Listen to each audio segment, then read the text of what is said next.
गुरु प्यारी साध संगत जी, मृत्यु जब और जहाँ होनी होती है, इंसान वहाँ निश्चित समय पर कैसे पहुँच जाता है।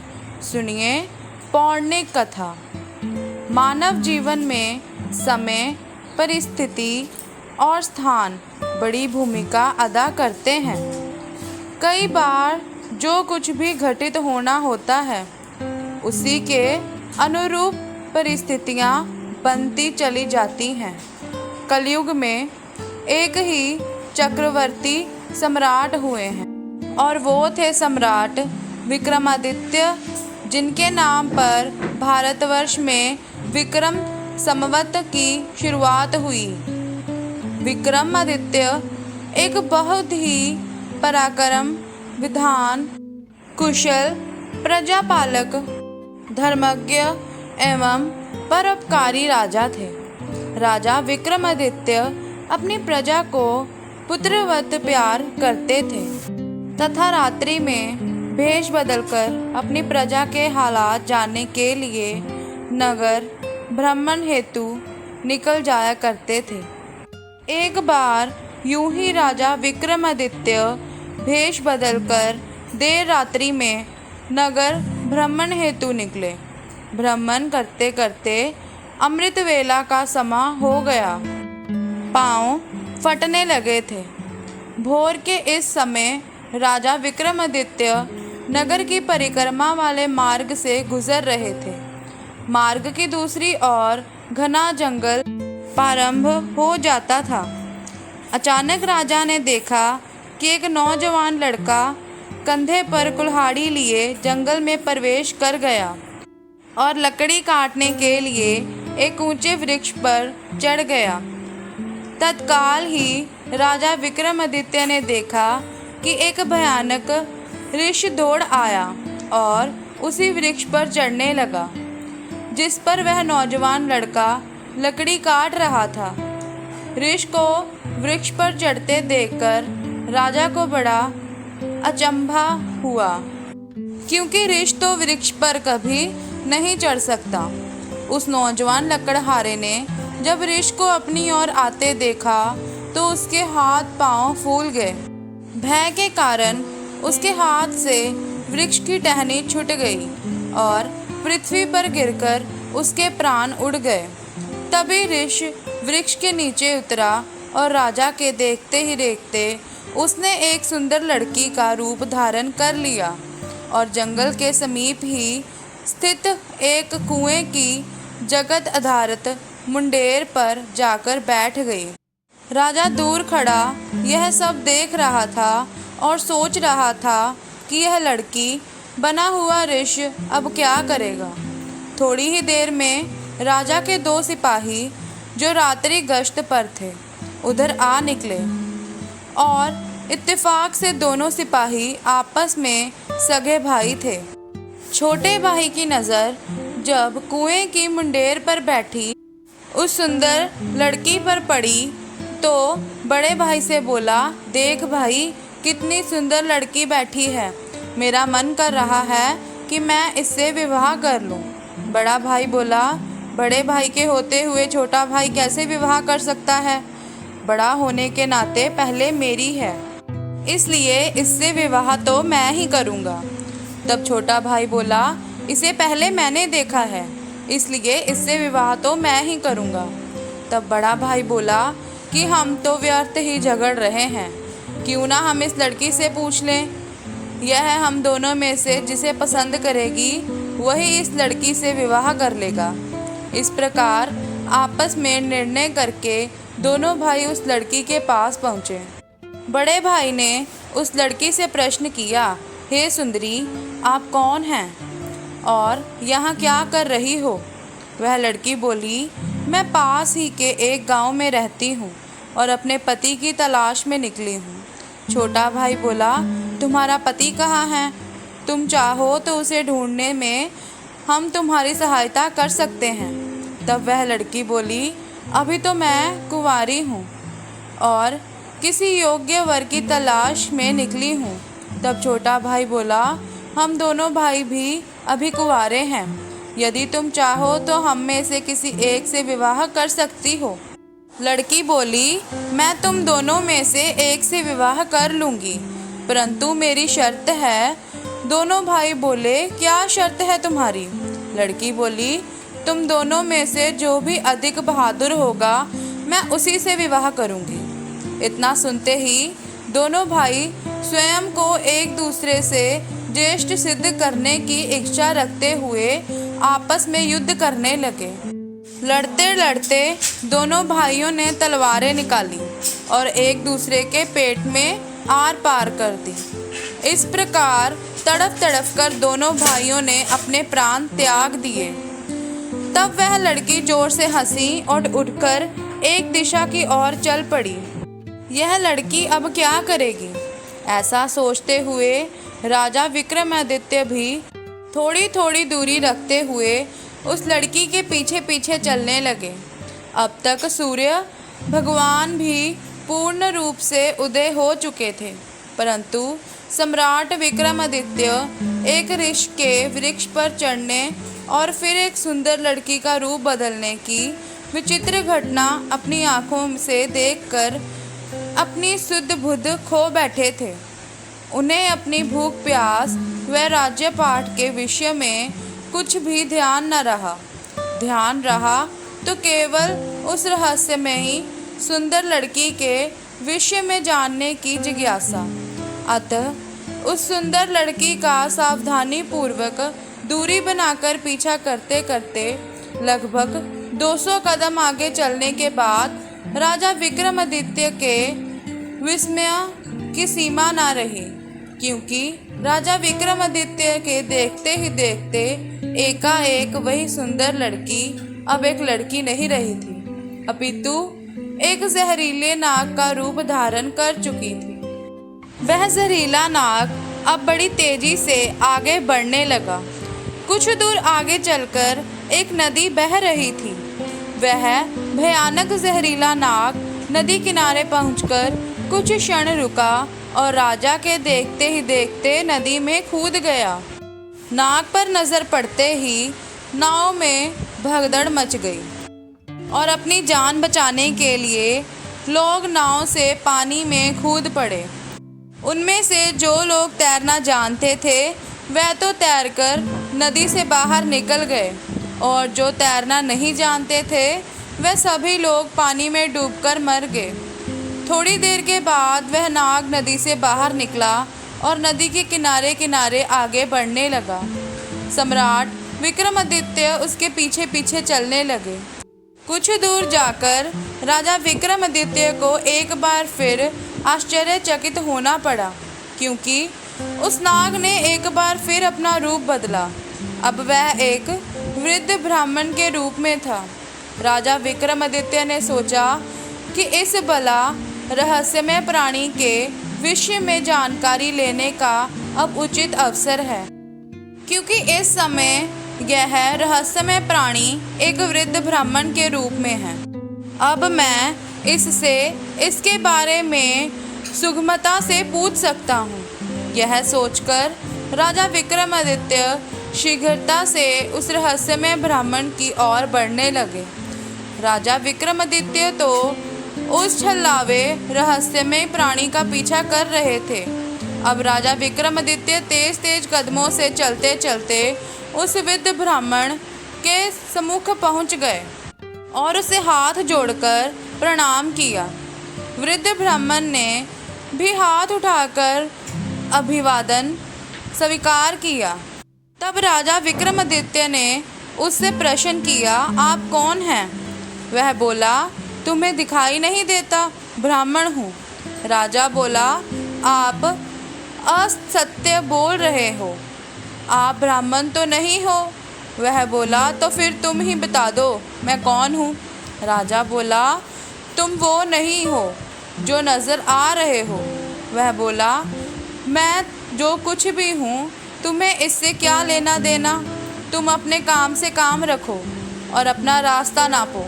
राजा बोला, मैं सच्चाई जाने बिना आपका पीछा नहीं छोड़ूंगा, आपको सच्चाई बतानी ही पड़ेगी। वह बोला, मैंने तुम्हें बताया तो है कि मैं एक ब्राह्मण हूँ। राजा बोला, आप मुझसे झूठ नहीं बोल सकते। मैं आपका तब से पीछा कर रहा हूँ जब आप ऋषि बने हुए थे। उस समय आपने उस नौजवान लकड़हारे को मारा। फिर आप एक सुंदर लड़की बने और उन दोनों सिपाहियों को एक दूसरे के हाथों मरवा दिया।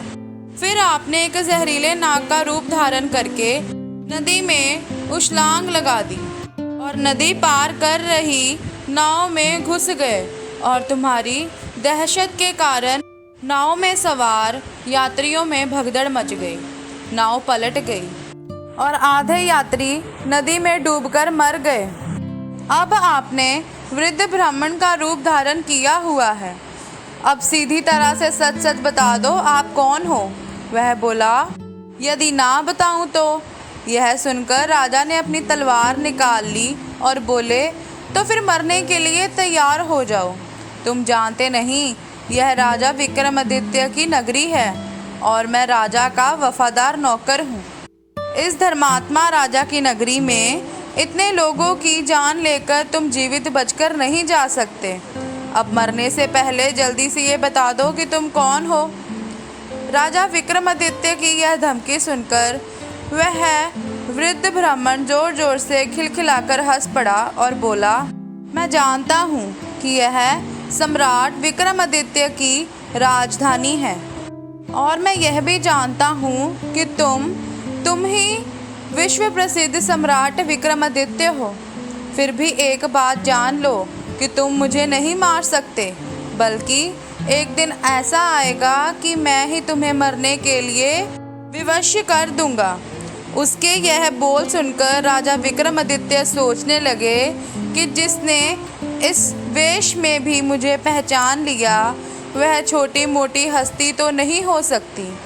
तो राजा थोड़े विनम्र होकर बोले, अब आपने मुझे पहचान ही लिया है तो कृपया आप बताएं कि आप वास्तव में कौन हो। तब वह ब्राह्मण बोला, किसी ने सत्य ही कहा है कि संसार में 4 प्रकार के हठ प्रसिद्ध हैं, राजहठ, बालहठ, त्रियाहठ और योगहठ। तुम राजा हो, राजहठ पर अड़े हो। बिना मेरी सच्चाई जाने तुम मानोगे नहीं, इसलिए मुझे बताना ही पड़ेगा कि मैं कौन हूँ। राजन, अब ध्यान लगाकर सुनो कि मैं कौन हूँ और तुम्हारी राजधानी में क्यों आया हूँ। तब उस वृद्ध ब्राह्मण ने बताना शुरू किया, हे राजन, मैं तुम्हें बताता हूँ कि मैं कौन हूँ। जो भी मैं बताऊँगा एक एक शब्द ध्यान लगाकर सुनना। मेरा नाम काल है। तुम जानते हो कि इस संसार में जितने भी प्राणी जन्म लेते हैं उनकी मृत्यु निश्चित है, इसलिए इस भूमि को मृत्यु लोक भी कहा जाता है। जब प्राणी माता के गर्भ में आता है तो उसके पूर्णांक बनने के बाद आत्मा उसमें प्रवेश करती है, अर्थात वह सजीव हो जाता है। उसी समय उसकी मृत्यु का समय, स्थान और परिस्थिति अर्थात मृत्यु किस प्रकार से होगी यह भी विधाता की ओर से निश्चित कर दिया जाता है। राजन, तुम यह भी जानते हो कि दुनिया के हर प्राणी के जन्म मरण का लेखा जोखा चित्रगुप्त के पास है। जब भी किसी प्राणी की मृत्यु का समय आ जाता है तो वह धर्मराज को सूचित करते हैं। अब क्योंकि सभी प्राणियों की मृत्यु का विभाग भगवान शिव के पास है, धर्मराज उस प्राणी को मृत्यु प्रदान करने की आज्ञा भगवान शिव से मांगते हैं। जब भगवान शिव आज्ञा देते हैं तो धर्मराज मुझे अर्थात काल को आज्ञा देते हैं। तब मैं मृत्युलोक अथवा पृथ्वी पर आता हूँ। मुझे यह पता होता है कि किस प्राणी की किस समय किस स्थान पर और किस परिस्थिति में मृत्यु होगी। उस समय प्राणी को निश्चित समय पर उसी निश्चित स्थान पर लेकर जाता हूँ अथवा पहुँचा देता हूँ जहाँ पर उसकी मृत्यु लिखी हुई है अथवा निश्चित है, और जिस प्रकार से उसकी मृत्यु लिखी गई है मैं उस स्थान पर वैसी ही परिस्थितियाँ अथवा हालात बना देता हूँ। उस लकड़हारे को मैंने नहीं मारा, राजा विक्रमादित्य बोले, तुम फिर झूठ बोल रहे हो। मैंने स्वयं अपनी आंखों से देखा है कि उस लकड़हारे की मृत्यु का कारण तुम ही थे। वृद्ध ब्राह्मण बोला, बेशक कारण मैं बना था, लेकिन सांसारिक लोग तो यही समझते हैं कि लकड़हारे की मृत्यु वृक्ष से गिरकर वृक्ष का टहनी टूटने के कारण हुई है, और फिर मुझे तो मृत्युदेव धर्मराज के आदेश का पालन करना ही पड़ता है। उसकी मृत्यु वृक्ष पर से गिरने के कारण लिखी गई थी, इसलिए मैंने ऋषि बनकर ऐसी ही परिस्थितियाँ व हालात पैदा कर दिए। नहीं तो ज़रा सोचो, यदि असली ऋषि होता तो क्या कभी पेड़ पर चढ़ पाता? कदापि नहीं।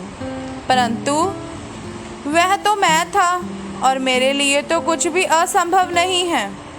अगर उन सिपाही भाइयों की बात करें तो उनको भी मैंने नहीं मारा। उनकी मृत्यु एक दूसरे के हाथों लिखी थी। उनके लिए मुझे सुंदर लड़की बनना पड़ा। नाव में सवार कुछ लोगों की मृत्यु पानी में डूबने से लिखी थी। इसके लिए मुझे भयानक नाग का रूप धारण करना पड़ा। राजन, मुझे लगता है कि अब तो आप अच्छी तरह समझ गए होंगे कि मैं कौन हूँ और तुम्हारी नगरी में क्यों आया था, और यह भी समझ गए होंगे कि इस समय, स्थान और परिस्थिति की सांसारिक प्राणी के जीवन में कितनी बड़ी भूमिका होती है। राजा विक्रमादित्य ने वृद्ध ब्राह्मण रूपी काल की बात बड़े ध्यान से सुनी और गंभीर हो गए। काल कहने लगा, हे राजन, अब मैं चलता हूँ। राजा विक्रमादित्य बोले, हे कालदेव, आपने मुझे बहुत अच्छी जानकारी दी है, जिसके लिए मैं आपका बहुत आभार व्यक्त करता हूँ। कृपया जाने से पहले मेरे एक और प्रश्न का उत्तर देते जाइए। कालदेव बोले, पूछो, क्या पूछना चाहते हो? शीघ्र पूछो, मेरे पास इतना समय नहीं है। राजा विक्रमादित्य बोले, कृपया करके मुझे यह बताइए कि मेरी मृत्यु कब, किस स्थान पर और किस प्रकार से होगी। कालदेव बोले, हे राजन, मैं यह तो बता सकता हूँ कि तुम्हारी मृत्यु कहाँ और किस प्रकार से होगी, परंतु यह नहीं बता सकता कि तुम्हारी मृत्यु कब होगी। राजा विक्रमादित्य बोले, हे कालदेव, मृत्यु का समय बताने में आपको क्या आपत्ति है? कालदेव बोले, हे राजन, यदि मैंने पहले ही आपको मृत्यु का समय बता दिया तो इसी क्षण से आप चिंताग्रस्त हो जाओगे, और आप तो जानते ही हो कि चिंता चिता समान होती है। अभी तो आपको अपने शासन काल में बहुत से शुभ और जन कल्याण के कार्य करने हैं।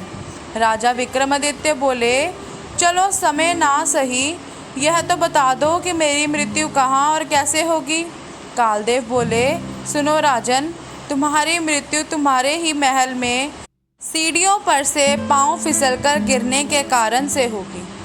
इतनी बात सम्राट विक्रमादित्य को बताकर वृद्ध ब्राह्मण रूपी काल शीघ्रता से एक दिशा की ओर चल पड़े और कुछ दूर जाकर विलुप्त हो गए।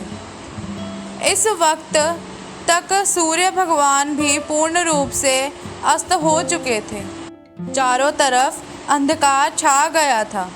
राजा विक्रमादित्य तब तक शारीरिक और मानसिक रूप से थक चुके थे। मन में गहन सोच विचार लिए हुए तेज कदमों से अपने महल की प्रस्थान कर गए, और आगे चलकर सचमुच में ऐसा ही हुआ। राजा विक्रमादित्य की मृत्यु अपने महल की सीढ़ियों से फिसलकर गिरने से ही हुई थी, और इस कथन की पुष्टि इतिहासकारों ने भी की है। जय राजा विक्रमादित्य। अगर वीडियो पसंद आई हो तो हमारे चैनल को सब्सक्राइब ज़रूर करें, और वीडियो को लाइक करें और शेयर भी ज़रूर करें। धन्यवाद जी।